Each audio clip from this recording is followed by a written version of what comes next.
What's up everybody, this is Danny, and today I'm going to be unboxing and reviewing the new Moto 360 version 2 or second generation.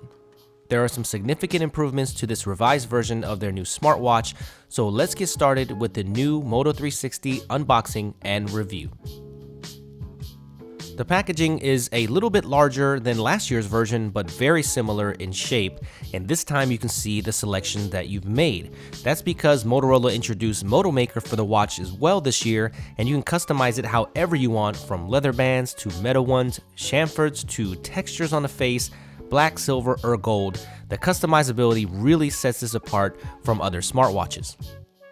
In the box, you get the familiar wireless charging cradle, a micro USB cord attached to the power brick for some reason, and some extra links if you ordered the metal version, and also some documentation and warranty stuff that you'll never read. Compared to the first generation, the design looks similar but has some design changes, and the most noticeable physical change are the large lugs on the top and bottom, and I love the way this looks. It gives a nice real watch look, and also the ability to hot swap the bands with any 22mm band and quickly. The physical button now moves from the side to the upper right and has the Moto logo on it, and that's a really nice design touch.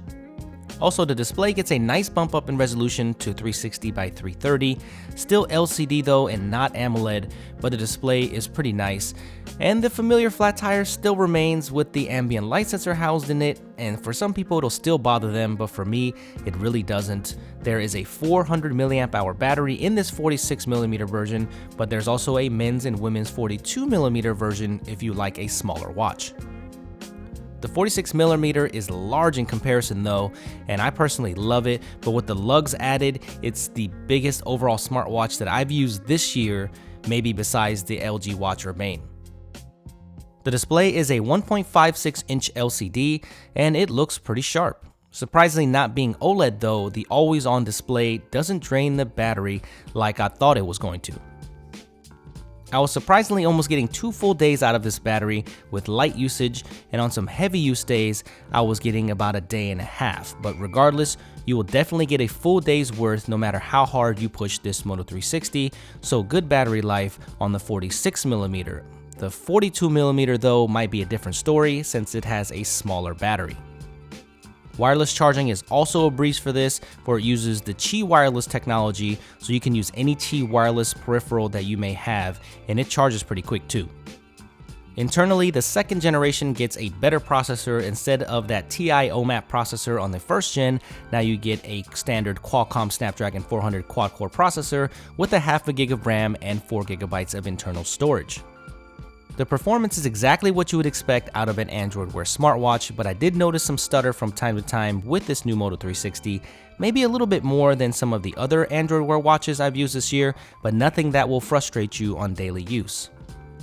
If you're not familiar with the software, you get your notifications via card-like fashion. You can reply right from the watch with voice recognition, which works well most of the time. You also have Google Now to ask useless information right from your wrist, and app support is growing daily with apps like Shazam and Amazon.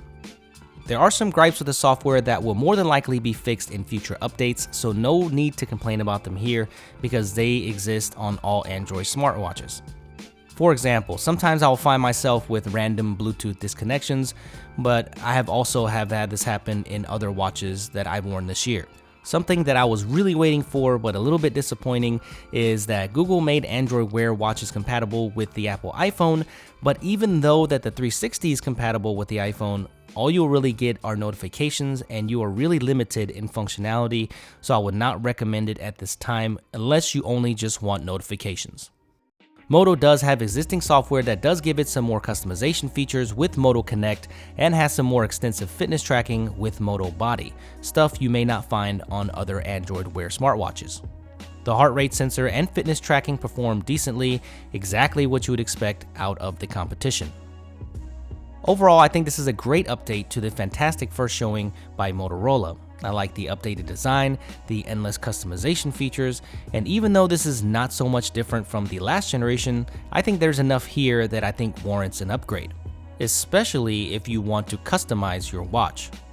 The bump up display, the good battery life, wireless charging, and just the sheer good looks of this watch make it a great companion to any Android smartphone, especially the Moto X Pure or their new Droid Turbo 2 and Droid Max. I think this watch is unique enough to set itself apart from other manufacturers, and I don't think you'll be disappointed in this purchase, even though it can get really expensive if you customize it heavily. So what do you guys think about the Moto 360 version 2? Do you like it? And what do you think about my custom build? If you have one, what combo did you go for? Leave your comments in the comment section below. Make sure you slap that like button if you enjoyed this video, and make sure you subscribe for more content like this, and I will see you guys in the next video.